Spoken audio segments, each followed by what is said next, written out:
So Wohlfarht 46, the first etude. This is a very fun etude. It's very musical. For me, it sounds like a very Italian comedic opera. Like the curtain rises on this bustling marketplace, and our heroes, going around and talking to all the different people, showing off, kind of sort of like a Figaro, in Barber of Seville. Kind of advertising. It even has that sort of Figaro. So all that to say, maybe you hear it as something different. That's great. The point of what I'm saying is have some fun with it. Kind of use your imagination. Make something of this page so that it's not just an entire page of eighth notes. Of course, the quarter note at 110. Please start slower. And even in performance, it's always better to play this under tempo and play it clearly, as opposed to playing it at the tempo if it were messy. Fast and messy doesn't show anything. Now this is a maybe controversial, but in violin playing 1-1-1, this is not a very highbrow fingering choice. So I recommend sort of these alternative fingerings. It requires, therefore, some half position use. It also requires sort of pushing off of one finger in order to get another finger in place. Let's take a look at the end of the first line here. This last measure. After you push the third finger down on this last, you have to start prepping these fingers to get back. And so it's kind of like your third finger, you drop this pillar, and then you can push off of that third finger in order to get your second finger low. For me, going like 2-1-1, going 1-1 is fine. We do that a lot, and so that's kind of the fingering choice that I'd recommend for a lot of this etude. Going 1-1-1 kind of just sounds a little bit like a slide whistle if you were to go. It's a little too much whoa. So I have my bowing and fingering options that I'm using. You can download that and use that. But feel free to change any of these fingerings.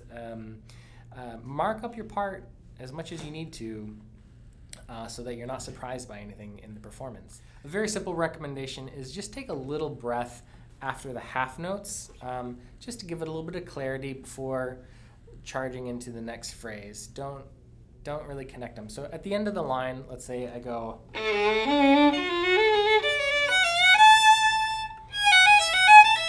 Just take just a little bit of a second. Instead of going, it just gives everything a little bit of a definition. It's kind of like your little hero was talking to one person, then he finishes that conversation there, and then he turns and he's, oh, have you heard this? Over there. So it just gives it a little bit of, it doesn't have to be, try not to lose time, but that's more important than being right there all the time. But my best recommendation for this exercise, because this one is mostly about dexterity and using these half position and creepy crawly, there's some like uncomfortable fingering choices that your hand like doesn't want to do right away, is to practice this with rhythms. And it's a great candidate for rhythms because it's just an entire page of triplets. So let's look at like the fourth line. This is where things start to get a little squirrely. So I'd recommend really checking that line out, is think about putting a fermata on the first note of each group and then compress the other ones. So let's look at this.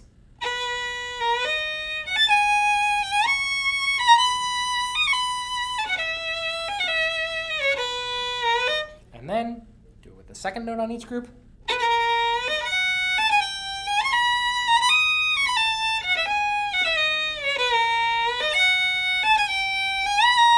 So you can hold that second note like as long as you want. If you're comfortable, you can do it shorter. And then the third note of each group.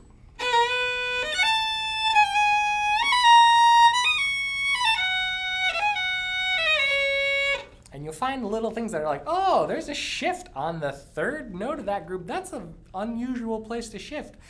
Right where I stopped, this is kind of the only group that does go 1-1-1. There's just kind of no way around it.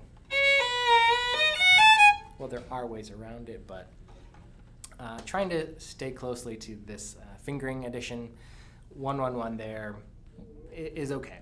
But generally, I try to avoid it because I don't think it's a smart choice. All right, let's go on to the next one.